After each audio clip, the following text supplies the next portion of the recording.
Hello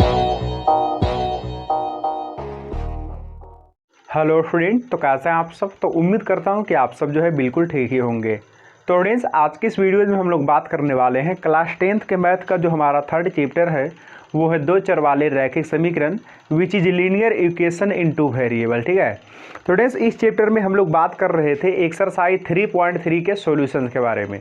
तो students इस exercise में जो है मैं आपको ऑलरेडी क्वेश्चन नंबर 1 के अंदर बेसिकली 6 क्वेश्चंस हैं। तो 6 क्वेश्चंस में जो है मैं आपको ऑलरेडी 4 क्वेश्चन तक का जो है सॉल्यूशंस करवा चुका हूं। सुनाओ जो है इसमें जो है कंटिन्यू करेंगे क्वेश्चन नंबर 1 का जो है 5 से आगे का सॉल्यूशन। ठीक है, क्वेश्चन नंबर 1 का सबसे पहले 5 करेंगे एंड देन इसके बाद आगे का सॉल्यूशंस करेंगे। लेकिन स्टूडेंट्स इससे पहले मैं आपको बता देता हूं कि जो स्टूडेंट्स नए देख रहे हैं इस वीडियोज़ को, यानी मेरा कहने का मतलब है कि जो हमारा इंट्रोडक्शन का पार्ट नहीं देखें एक्सरसाइज 3.3 का, तो प्लीज़ आप जो है इंट्रोडक्शन का वीडियोज़ देखें। ठीक है, क्योंकि उसमें जो है मैंने आपको सिखाया है कि प्रतिस्थापन विधि से जो है समीकरणों को किस तरीके से हल करते हैं। और बेसिकली इस एक्सरसाइज में ना, एक्सरसाइज 3.3 में ना सारा क्वेश्चन इसी चीज़ के बेसिस पे है कि प्रतिस्थापन विधि से जो है समीकरण को हल करो। ठीक है, तो इससे बढ़िया है कि अगर आपको नहीं आता है कि प्रतिस्थापन विधि से समीकरण को कैसे हल करते हैं, देन आप जो है मेरा जस्ट इसके जो है पीछे वाला जो है लेक्चर देखो, उसमें जो है मैंने आपको सिखा दिया है कि प्रतिस्थापन विधि से समीकरण को कैसे हल करते हैं। ठीक है, तो जिन स्टूडेंट्स को जो है पता है, यानी कि मेरा कहने का मतलब है कि जो पार्ट वाइज वीडियोज़ को देख रहे हैं, तो ऑब्वियसली उन्हें तो पता होगा ही ना। तो काफ़ी बढ़िया बात है। चलो कंटिन्यू करते हैं, हम लोग करते हैं क्वेश्चन नंबर 5 का सॉल्यूशन। ठीक है, सो बेसिकली क्वेश्चन नंबर 5 में क्या ही कह रहा है, √2x and then plus √3 and then बराबर 0। उसके बाद है √3x and then minus √8 and then बराबर 0। ठीक है जी, सो बेसिकली इसको करना क्या है कि प्रतिस्थापन विधि से जो इसको हल करना है। ठीक है, तो मैंने आपको बताया है कि प्रतिस्थापन विधि से समीकरण को किस तरीके से हल करते हैं। सबसे पहले क्या करते हैं कि समीकरण को जो है नंबरिंग कर लेते हैं एंड देन नंबरिंग करने के बाद जो है हम थोड़ा सा आइडिया लेते हैं कि किन समीकरण में से x या y को जो है अलग करना है। ठीक है, तो आप लोग जो है मुझे कमेंट में करके बताओ कि किन समीकरण में से हम जो है x या y को अलग करें। तो करना तो उसी से है ना जिनसे जो है आसानी से हो सके। ठीक है, एंड देन कुछ फ़ायदा भी हो। तो बताओ जल्दी से आप लोग कमेंट में कि किससे हल करें। ये हमारा जो है फर्स्ट है एंड देन ये हमारा सेकेंड है। ठीक है जी, तो अब ध्यान से सुनो, हम लोग जो है क्या ही करेंगे कि सेकेंड से जो है एक्स बराबर अलग कर लेंगे, क्योंकि वैसे भी इसमें माइनस है ना ये पोर्शन, तो उधर जाएगा तो क्या हो जाएगा प्लस में। ठीक है जी, तो यहाँ पे मैं लिख देता हूँ सबसे पहले समीकरण सेकेंड से। ठीक है, तो फर्स्ट ऑफ ऑल आप जो है समीकरण सेकेंड को तो लिखो, तो √3x and then minus √8y and then बराबर 0। तो हम क्या चाहते हैं कि x बराबर को अलग करना चाहते हैं। ठीक है, तो √3x बराबर कितना हो जाएगा √8y एंड देन यहाँ से x बराबर कितना हो जाएगा, तो √8 and then divided by √3y। ठीक है, नाउ इसको हम क्या ही करते थे, जिस वेरिएबल को हम अलग निकाल लेते हैं उसके बाद क्या करते हैं उसको बना देते हैं समीकरण नंबर थर्ड। इतना तो सबको पता है ही। अब मुझे यहाँ से एक चीज़ बताओ कि ये जो x बराबर समथिंग है इसे क्या करना होता है, तो किसी दोनों में से एक समीकरण में रखना होता है। ठीक है जी, तो मुझे बताओ कि इस x बराबर समथिंग को हम किस समीकरण में डालेंगे, बोलो जल्दी से। मैंने आपको बताया है, तो किस में डालेंगे, जिससे हमने जो है इस x को निकाला है उसमें नहीं डालना है। तो किससे हमने जो है निकाला है, समीकरण नंबर सेकेंड से। ठीक है, सो हम जो है बेसिकली डालेंगे x बराबर समथिंग को समीकरण नंबर फर्स्ट में। ठीक है, तो देखो यहाँ से मैं लिख देता हूँ कि समीकरण नंबर फर्स्ट में x का मान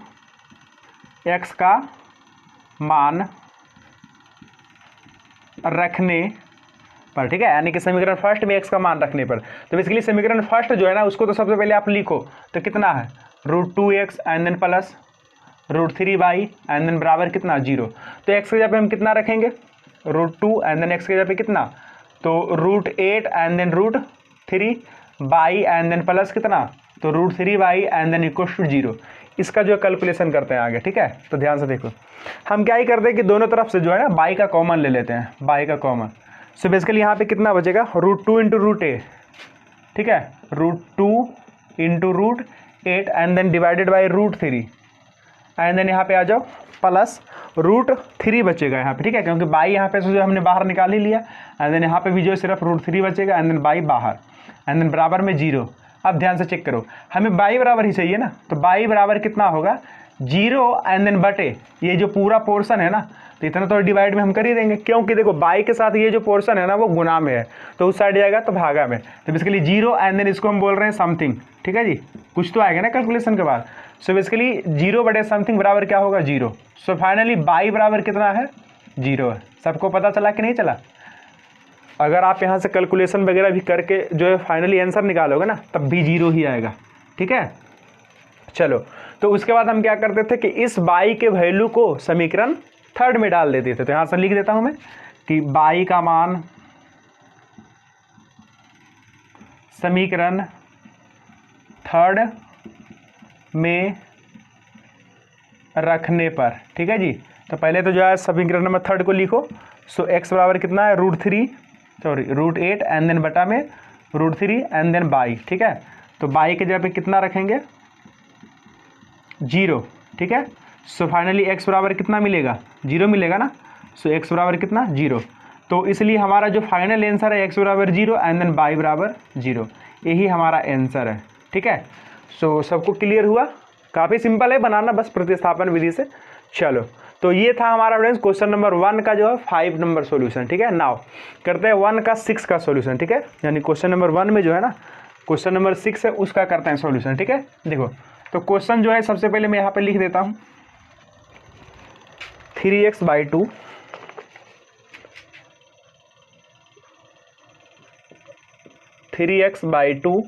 and then minus 5 and then बटा में 3 बराबर कितना -2। ये फर्स्ट समीकरण है। ठीक है, एंड देन उसके बाद x/3 and then plus y/2 और बराबर कितना 13/6। ये हो गया हमारा समीकरण नंबर सेकेंड। ठीक है जी, अब देखो इन दोनों में से सबसे पहले जो है आप ये डिसाइड करो कि आप जो है किस में से क्या चीज़ अलग करना चाहते हैं। ठीक है, तो जल्दी से जो है आप लोग सोचो, तब तक मैं इधर का पोर्शन हटाता हूँ। ठीक है, तो आप जो कमेंट में करो कि किन समीकरण से जो है आप क्या चीज़ बराबर अलग करना चाहते हो। ठीक है, तो मेरे ख्याल से आप जो है समीकरण नंबर फर्स्ट से x बराबर निकाल लो। कितना बराबर x बराबर। ठीक है, तो फ़ायदा होगा। देखो वैसे तो आप जो है थर्ड से भी निकाल सकते हो, लेकिन वैसे यहाँ पे देखो माइनस है ना, तो इधर जाकर के प्लस बनेगा। ठीक है, तो यहाँ पे मैं लिखता हूँ समीकरण फर्स्ट से। तो क्या है फर्स्ट, उसको तो सबसे पहले लिखिए 3x/2 -5/3 बराबर -2। ठीक है, तो मुझे x बराबर चाहिए, तो हम क्या ही सोचते हैं कि इसको उस साइड ले जाते हैं, तो बनेगा 3x/2 और बराबर कितना 5/3 एंड देन माइनस का 2 चेक कर लो। सो बेसिकली 3x/2 बराबर कितना होगा, तो 5/-6/3 चेक कर लो। ये सिंपल से कैलकुलेशन है, एलसीएम मैंने किया है सिर्फ। ठीक, अब चेक करो, तो 3x बराबर कितना, तो 2 उधर जाएगा गुना में, तो कितना हो जाएगा 5 - 6 एंड देन 2, क्योंकि दो ना, 2 इधर कितना में है तो भागा में, इधर जाएगा तो गुना में, and then divided by 3 and then basically इस 3 को भी ना हम इधर मल्टीप्लाई कर लेते हैं, सॉरी मतलब इधर मतलब डिवाइड कर लेते हैं वैसे बेसिकली, क्योंकि इधर देखो गुना में था ना, तो इधर आने के बाद भाग में। चेक कर लो। ठीक है जी, सो बेसिकली x बराबर समथिंग हमने कैलकुलेट कर लिया है कितना, तो इसको अच्छे तरीके से लिख देते हैं 5 दूनी 10 बाई एंड देन माइनस का 12 एंड देन 3 तिहाई 9, और इसको बना देते हैं समीकरण नंबर थर्ड। किसी को कोई दिक्कत नहीं है ना। नाउ अब इस थर्ड के वैल्यू को हम कौन से समीकरण में डालें, बताओ जल्दी से। जो x बराबर समथिंग है, तो इसको हमें कौन से समीकरण में डालना है। तो देखो हमने जो समीकरण फर्स्ट से निकाला था, तो फर्स्ट में जो है नहीं डालना है, डालना किस में है सेकेंड में। तो पहले जो है सेकेंड में जो है हम लिखते हैं, पहले तो इस चीज़ को लिखते हैं कि x का मान समीकरण किस में डालना है, सेकेंड में ना। हाँ, सेकेंड में रखने पर। ठीक है, सो बेसिकली लिखते हैं सबसे पहले समीकरण number second x/3 and then plus y/2 and then बराबर कितना, तो 13/6। तो x के जगह पे कितना रखना है 10/-12/9, 10/-12 एंड देन डिवाइडेड बाई 9। ठीक है, तो ये बेसिकली 9 जो है ना, ये बेसिकली 3 से जो है गुना कर लेगा, मतलब 3 के नीचे जो है क्या होगा, तो ये गुना हो जाएगा। ये सब जो छोटा मोटा कैलकुलेशन आपको आता ही है ना, तो ये 3 एंड इंटू 9 सबको ठीक है, plus by by 2 and then बराबर कितना 13/6। एलसीएम वगैरह कर लो इसका, तो एलसीएम आएगा कितना इसका 9 × 27 एंड देन 2, तो 27 और 2 का एलसीएम कितना हो जाएगा 54 हो जाएगा। ठीक है, तो यहाँ पे हम लिखते हैं 54 एंड देन यहाँ पे देखो 9 × 27, तो 27 दूनी 54, 2 आया है ना, तो 2 से ऊपर में गुना करो तो 20 बाई एंड देन माइनस का 24 एंड देन प्लस 27 दूनी 54, तो ऊपर में हो जाएगा 27 बाई, सही है ना। बिल्कुल, आगे बढ़ते हैं। तो 13/6 ना, अब देखो 20 और 27 कितना हो गया, तो 47 बाई एंड देन यहाँ पे ध्यान से चेक करो 6 नमा का 54 हम कट कर सकते हैं। देखो बराबर रहता है तो नीचे नीचे या ऊपर ऊपर कट कर सकते हैं, ये चीज़ आपको पता होना चाहिए। 13 नमा 17 से, ठीक है, ये हो गया 117 एंड देन ये -24 इधर जाएगा तो +24। ठीक है जी, आप ध्यान से चेक करो कि बाई बराबर कितना, इसको जो है आप जोड़ लेना तो आएगा 141 एंड देन डिवाइडेड बाई 47। ठीक है, इसको भाग देने के बाद आएगा 3, चेक कर लो, देखो ना, इसको गुना करोगे तो उसके बाद यही आएगा 7 1 इसका 1 बाकी 2 4 3 12 2 14। ठीक है, सो बेसिकली बाई बराबर कितना 3। नाउ अब क्या ही करेंगे कि इस बाई बराबर समथिंग को हम रखेंगे इस समीकरण नंबर 3 में। ठीक है, तो यहाँ पे मैं लिख देता हूँ कि बाई का मान समीकरण 3 में रखने पर, 3 में रखने पर। ठीक है, सो बेसिकली समीकरण नंबर 3 आप लिखो। सो एक्स बराबर कितना है 10 by -12 and then divided by 9। ठीक है, तो 10 एंड देन बाई के जगह पे कितना, तो 3 and then 12 and then divided by 9। So basically कितना हो जाएगा 10 या 30 में से 12 जाएगा तो 18 एंड देन बाई 2 बराबर कितना 2। ठीक है, सो फाइनली एक्स बराबर कितना, तो 2 एंड देन बाई बराबर कितना, तो 3। ये हमारा आंसर है। ठीक है जी, क्लियर हुआ सबको। तो ये एविडेंस हमारा क्वेश्चन नंबर 1 का 6 का सॉल्यूशन। ठीक है, नाउ करते हैं क्वेश्चन नंबर अब सेकंड का सॉल्यूशन। ठीक है, क्वेश्चन नंबर 1 में जो है बेसिकली 6 क्वेश्चन थे, तो 6 का जो सॉल्यूशंस मैंने आपको करा दिया है कंप्लीट। नाउ फ्रेंड्स अब जो हम लोग कंटिन्यू करें क्वेश्चन नंबर 2 का सॉल्यूशन। ठीक है, तो क्वेश्चन नंबर 2 जो है ना, वो बेसिकली आपको करना तो ऐसे ही है, बट वो जो क्वेश्चन है एक स्टेप थोड़ा सा आगे का है, उसमें कुछ और जो है वो पूछ रहा है। तो बेसिकली इतना दूर तक जो है वही चीज़ करना है कि प्रतिस्थापन विधि से जो है क्या करना है, तो समीकरण को हल करना ही है। ठीक है, एंड देन उसके बाद क्या करना है कि उसमें जो है एक चीज़ें जो है अलग से दी हुई है, तो उसका जो है वैल्यू हमें कैलकुलेट करके बताना है। ठीक है, चलो तो बेसिकली क्वेश्चन क्या कह रहा है देखो एक बार, क्वेश्चन नंबर 2 का सॉल्यूशन। ठीक है, सॉल्यूशंस क्वेश्चन नंबर 2, तो ध्यान से सुनो। 2x + 3y बराबर 11 एक समीकरण और 2x - 4y बराबर -24 को हल कीजिए और इससे m का वह मान ज्ञात कीजिए जिसके लिए y बराबर mx + 3 हो। ठीक है, सो यहाँ पे जो समीकरण दिया हुआ है ना 2x + 3y बराबर 11, ये हमारा पहला समीकरण है एंड देन 2x - 4y बराबर -24, ये हमारा सेकेंड समीकरण है। और उसके बाद उसने कहा है कि m बराबर जो है ज्ञात कीजिए यदि ये कंडीशन ट्रू हो, यानी कि y बराबर कितना हो, तो mx + 3 हो। ठीक है, तो इस कंडीशन में जो है हमें m बराबर चाहिए। तो बेसिकली देखो इस क्वेश्चन में क्या ही करना है कि यहाँ से जो आप प्रतिस्थापन विधि से x और y का वैल्यू ज्ञात करो एंड देन x और y यहाँ पे डाल देना, तो उसके बाद m का वैल्यू निकल आएगा और m ही बराबर तो उसने पूछा है। ठीक है, क्वेश्चन काफ़ी सिंपल है, करते हैं इसको। तो मेन मुद्दा है कि इसको जो प्रतिस्थापन विधि से हल करना है। ठीक है, तो बेसिकली हम क्या ही करते हैं कि सेकेंड से x बराबर हल अलग कर लेते हैं। ठीक है, तो यहाँ पे मैं लिखता हूँ समीकरण सेकेंड से, तो सेकेंड है कितना, तो 2x - 4y बराबर कितना -24, तो x बराबर कितना होगा, तो बोलो जल्दी से, तो 4y - 24 and then divided by 2।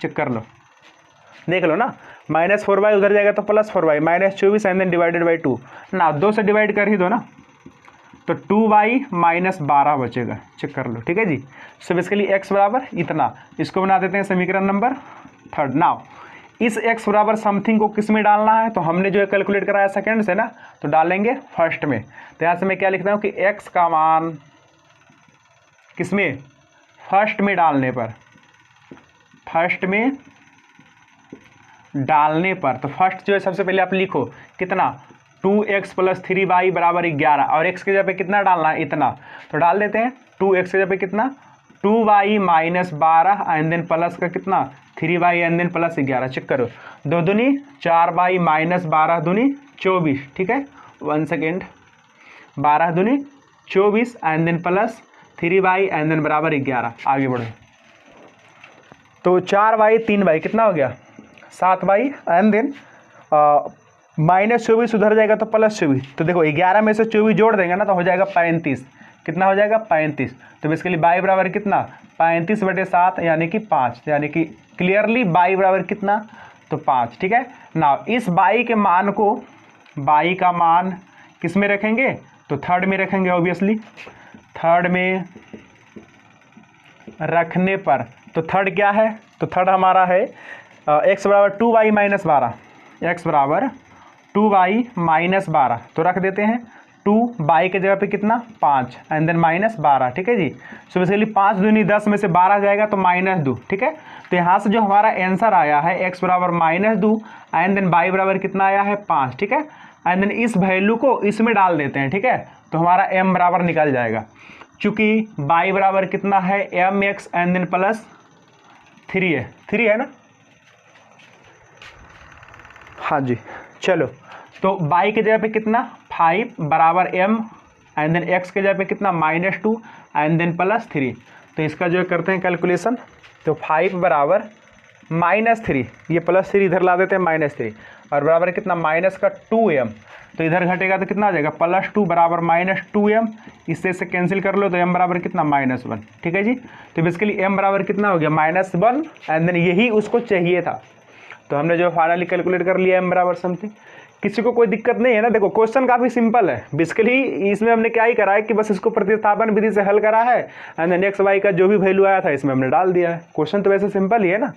चलो स्टूडेंट्स, ये हो गया हमारा क्वेश्चन नंबर 2 का सोल्यूशन। नाउ करते हैं क्वेश्चन नंबर 3 में जो है बेसिकली 6 क्वेश्चन है। थर्ड में बेसिकली कितने क्वेश्चन है 6 क्वेश्चन है। तो हम लोग करते हैं क्वेश्चन नंबर 3 का पहला। ठीक है, तो थर्ड का पहला, तो बेसिकली तो मैं आपको जो है पढ़ करके सुना देता हूँ कि थर्ड में जो वो कहना जो है क्या चाह रहा है। तो कह रहा है कि निम्नलिखित समस्याओं में रैखिक समीकरण युग्म बनाइए। मतलब बेसिकली अब जो क्वेश्चन है ना वो शब्द में दिया हुआ है। ठीक है, और शब्द से आपको क्या करना है कि इसको जो है पढ़ करके 2 चर वाले रैखिक समीकरण युग्म बनाना है। मतलब ये जो हम समीकरण बना रहे हैं ना, तो इस तरीके से जो है सबसे पहले समीकरण को क्रिएट करना है, मतलब बनाना है खुद से पढ़ करके। ठीक है, एंड देन बनाने के बाद उसने कहा है कि उनके हल प्रतिस्थापन विधि से जो है ज्ञात करें। ठीक है, चलो, तो 3 का जो पहला का सॉल्यूशन हम लोग कर रहे हैं, तो सबसे पहले पढ़ते हैं क्वेश्चन को। तो उसने कहा है कि 2 संख्याओं का अंतर 26 है और एक संख्या दूसरी संख्या के 3 गुनी है, तो उन्हें ज्ञात कीजिए। बस यही क्वेश्चन है। तो देखो, अब इसको पढ़ लिया है हमने। ठीक है, अब इससे क्या करना है कि 2 समीकरण तैयार करना है। तो सोचो, मैंने आपको बताया है और काफ़ी ढंग से बताया। ठीक है, कि बेसिकली अगर 2 चीज़ के बारे में 2 बार कमेंट कर देगा ना, तो उसका जो एग्जैक्टली आंसर निकाल सकते हैं। और तो और यहाँ पे मैंने आपको जो प्रतिस्थापन विधि भी बता दिया है कि इसके जो है द्वारा कैसे हम हल करते हैं। ठीक है, तो आंसर तो जो है आपसे निकल ही जाएगा ना जब समीकरण बना लेंगे तब। तो ध्यान से सुनो, यहाँ पे हम मान लेते हैं कि जो 2 ठो हमारा संख्या है ना वो कुछ तो है। तो मान लेंगे कि माना कि जो है पहली संख्या x एंड देन दूसरी संख्या y है। ठीक है, और उनका जो अंतर है ना वो 26 है। ठीक है, और देखो अब 2 संख्या है, तो यहाँ पे जो एक चीज़ मैं आपको क्लियरिटी से जो है बता देता हूँ कि पहली बात तो दोनों का अंतर 26 है ना। तो सोचो कि कोई एक संख्या तो बड़ा होगा एंड देन बड़ा में से जब छोटा को घटा रहा होगा तो कह रहा है कि 26 आता है। ठीक है, तो यहाँ पे जो जब हम मान ही रहे हैं कि माना कि 2 संख्या है, तो थोड़ा सा और क्लियरिटी के साथ मान लेंगे कि माना कि 2 संख्याएं x तथा y है, जिनमें से x बड़ी है या तो फिर y बड़ी है। इस तरीके से हम बोल देंगे। ठीक है, चलो, तो सबसे पहले हम यहाँ पे जो है मान लेते हैं, माना कि 2 संख्याएं x तथा y है, जिसमें x बड़ी है। क्लियर हुआ सबको? तो अब देखो यहाँ से मैं लिख देता हूँ प्रश्नानुसार। तो देखो क्वेश्चन में उन्होंने कहा है कि जो इसका अंतर है 26 है। तो बेसिकली अब मुझे ये नहीं सोचना पड़ेगा कि y माइनस एक्स करें कि x माइनस वाई करें। तो क्या करना पड़ेगा, बड़ा माइनस छोटा विच इज 26 लाना है, मतलब दोनों का अंतर 26 है। तो बड़ा कौन है? x बड़ा है, सो यानी कि x माइनस बाई बराबर कितना? 26। और ये हो गया आपका समीकरण नंबर फर्स्ट। ठीक है सबको, आगे बढ़ते हैं। उसके बाद कहा है उसने कि एक संख्या दूसरी संख्या की 3 गुनी है। तो वैसे भी सोचो कि बड़ा संख्या छोटा का 3 गुना होगा ना, छोटा का भी बड़ा से हो सकता है 3 गुना? नहीं। तो बेसिकली यहाँ पे जो बड़ा संख्या है वो क्या है? x। तो x जो है किससे 3 गुना है? तो बाई का 3 गुना है। चेक कर लो, ये हमारा दूसरा समीकरण। ठीक है जी। अब इसको क्या करना है? तो प्रतिस्थापन विधि से हल करना है। ठीक है, उन्हें जो है ज्ञात कीजिए। सो बेसिकली इसको बना देते हैं समीकरण नंबर थर्ड। अब देखो, इस क्वेश्चन को प्रतिस्थापन विधि से बनाना काफ़ी सिंपल है, मतलब काफ़ी जो है बिल्कुल आसान है। कैसे? क्योंकि देखो ना, हम प्रतिस्थापन विधि से क्या करते हैं कि किसी एक वेरिएबल बराबर समथिंग कैलकुलेट करते हैं, बट यहाँ पे जो है समीकरण नंबर सेकेंड जो है ना, x बराबर समथिंग ऑलरेडी दे रखा है। तो हम क्या ही करेंगे कि इस x बराबर समथिंग को जो है सिर्फ फर्स्ट में डाल देंगे। समझ में आया? तो डाल देते हैं। तो यहाँ से मैं लिख देता हूँ कि x का मान फर्स्ट में रखने पर, ठीक है जी। तो फर्स्ट जो है सबसे पहले आप लिखो x माइनस बाई बराबर कितना? 26। तो x की जगह पे कितना रखना है? 3 बाई माइनस बाई बराबर कितना? 26। तो 2 बाई बराबर कितना? 26। देन बाई बराबर कितना? तो 13। ठीक है जी। तो बाई बराबर 13 एंड देन इसका जो वैल्यू इसमें आप डाल दो, आ जाएगा x बराबर। तो नाउ बाई का मान सेकेंड में रखने पर, ठीक है जी, सेकेंड में रखने पर, तो बेसिकली सेकेंड है कितना? तो x बराबर कितना है? 3 बाई है ना, सो x बराबर 3 एंड देन बाई के जगह पे कितना? 13। तो कितना हो गया? 13 39। ठीक है। सो फाइनली x बराबर 39 एंड देन बाई बराबर कितना? तो 13। और सुनो, यहाँ से जो आप आंसर भी चेक मतलब चेक जो है कर सकते हो इस तरीके के क्वेश्चन में। कैसे? तो देखो x बराबर 39 है ना, मतलब कि बड़ी संख्या 39 है एंड देन छोटी संख्या 13 है। तो चेक करो कि इन दोनों का अंतर 26 का आ रहा है। ठीक है, तो 26 तो इन दोनों का घटाव करके आएगा ही ना, 39 में से 13 घटा लो 26 आएगा। एंड देन उसने कहा था कि एक संख्या जो है ना वो दूसरा का 3 गुना है। तो ऑब्वियसली जो ये 39 है ना वो 13 का कितना गुना है? तो 3 गुना है। क्लियर हुआ सबको? चलो ठीक है बेटे, तो ये हमारा क्वेश्चन नंबर 3 का फर्स्ट का सोल्यूशन है। नाउ करते हैं नेक्स्ट क्वेश्चन का सॉल्यूशन विच इज 3 का सेकंड। ठीक है, तो 3 का सेकंड में क्या ही कह रहा है? 1 सेकंड, सबसे पहले मैं इसको हटा देता हूं। क्वेश्चन नंबर 3 का सेकंड का सॉल्यूशन। ठीक है, तो पढ़ते हैं 3 का सेकंड। कह रहा है कि दो संपूरक कोणों में बड़ा कोण छोटे कोण से 18 डिग्री अधिक है। मतलब दो कोण संपूरक है। देखो, सबसे पहले आपको पता होना चाहिए कि संपूरक कोण किसको कहते हैं। तो ये जो टॉपिक है ना, ये बेसिकली 9th क्लास में पढ़ने के लिए था कि संपूरक कोण, पूरक कोण क्या होते हैं। ठीक है, शीर्षाभिमुख कोण, ये सब जो कोण है ना, ये सब 9th क्लास में पढ़ने के लिए। तो मैं आपको बता देता हूँ कि संपूरक कोण वैसे कोण को कहते हैं, मतलब वैसे दो कोण को कहते हैं जिनको जो है जोड़ने के बाद 180 डिग्री आता है। जैसे 90 एंड देन प्लस 90, ये कितना हो गया? 180 डिग्री। तो बेसिकली 90 का संपूरक कितना है? 90 ही है। अगर मैं आपसे पूछूं कि 30 का संपूरक कितना होगा, तो बेसिकली 30 में कितना जोड़ने के बाद 180 आएगा? तो इसका जो संपूरक होगा ना वो 150 डिग्री होगा। ठीक है, तो बेसिकली ये यही कहना चाह रहा है कि दो कोण संपूरक है, तो मतलब वो दो कोण जो भी है उनको जोड़ने के बाद 180 डिग्री आ रहा होगा। क्लियर? अब सुनो ध्यान से। तो उसने कहा है कि दो संपूरक कोणों में बड़ा कोण छोटे कोण से 18 डिग्री अधिक है, तो उन्हें ज्ञात कीजिए। अब देखो, यहाँ पे जो है उसने चालाकी किया है। यहाँ पे आपको जो रिलेशन एक ही दिया है। सबसे पहले मैं यहाँ पे मान करके जो है बता देता हूँ आपको 3 का सेकेंड, तब जो आपको मैं अच्छे तरीके से समझा पाऊंगा। ठीक है, देखो मान लेते हैं, माना कि बड़े कोण बराबर x डिग्री, ठीक है जी, तथा छोटे कोण बराबर 22 डिग्री। ठीक है, अब ध्यान से सुनो, उसने कहा है कि जो बड़ा कोण है ना वो छोटे कोण से 18 डिग्री अधिक है। तो बेसिकली बड़ा कोण x है, तो यहाँ से मैं लिख देता हूँ प्रश्नानुसार। प्रश्नानुसार मतलब जो x है ना वो छोटा वाला से कितना ज़्यादा है? तो 18 ज़्यादा है, यानी कि x जो है वो 22 से 18 ज़्यादा है। तो ये हो गया हमारा फर्स्ट स्टेटमेंट, यानी कि ये हो गया हमारा फर्स्ट समीकरण। चेक कर लो, ठीक है। अब ध्यान से सुनो, दूसरा समीकरण के बारे में तो उसने कुछ कहा ही नहीं, चेक कर लो। अब कहाँ कह रहा है, कुछ नहीं कह रहा है, सिर्फ उसने कहा था कि दो संपूरक कोने में बड़ा कोण छोटे कोण से जो 18 डिग्री अधिक है, तो इससे जो हमने एक समीकरण तैयार कर ही लिया है। अब उसने कहा कि उन्हें ज्ञात कीजिए, उसके बाद जो दूसरा समीकरण के बारे में उसने कुछ बोला भी नहीं है। बट यहाँ पे जो क्वेश्चन थोड़ा सा मतलब आगे लेवल का है, तो अब यहाँ से जो आपको दिमाग लगाना पड़ेगा कि अच्छा ये जो दोनों कोण है ना, तो दोनों कोण जो है सबसे पहले शुरू में ही बोल रहा था कि संपूरक है, तो संपूरक कहने का मतलब है कि इन दोनों का योगफल कितना है, तो 180 डिग्री है। तो यानी कि चूंकि यहाँ से मैं लिख देता हूँ कि दोनों कोण संपूरक हैं। क्या है, संपूरक है, इसीलिए x प्लस वाई यानी बड़ा कोण एन देन प्लस छोटा कोण, यही दोनों संपूरक है ना, तो इसको जोड़ने के बाद 180 डिग्री होना चाहिए। तो ये हो गया हमारा समीकरण नंबर सेकेंड। एंड देन क्या, फर्स्ट समीकरण ये रहा आपका, एंड देन सेकेंड समीकरण ये रहा आपका। तो क्या आप इन दोनों समीकरण को प्रतिस्थापन विधि से हल कर सकते हैं कि नहीं कर सकते हैं? कर सकते हैं ना, ऑब्वियसली, और मुझे पूरा विश्वास है कि आप सब कर ही लोगे। ठीक है, तो ठीक है स्टूडेंट्स, इसका जो सॉल्यूशंस आप जो करके मुझे जो है भेजना, ठीक है, टेलीग्राम पे, मैं वहाँ पे जो चेक कर लूँगा कि कितने स्टूडेंट्स जो इन चीज़ को जो है फॉलो कर रहे हैं। ठीक है, तो उम्मीद करता हूँ कि आप लोग जो है भेज ही देंगे। ठीक है, चलिए, तो ठीक है स्टूडेंट्स, आज के लिए बस इतना ही रहने देते हैं सॉल्यूशंस में। तो उम्मीद करता हूँ कि आपको जो है वीडियोस पसंद आया है। अगर पसंद आया तो प्लीज़ वीडियो को लाइक कर दीजिए, एंड देन अगर इस चैनल पर पहली बार है तो प्लीज़ चैनल को सब्सक्राइब कर दीजिए। ठीक है, तो हम मिलते हैं स्टूडेंट्स आपको नेक्स्ट वीडियो में, तब तक के लिए thank you, bye bye, all the best.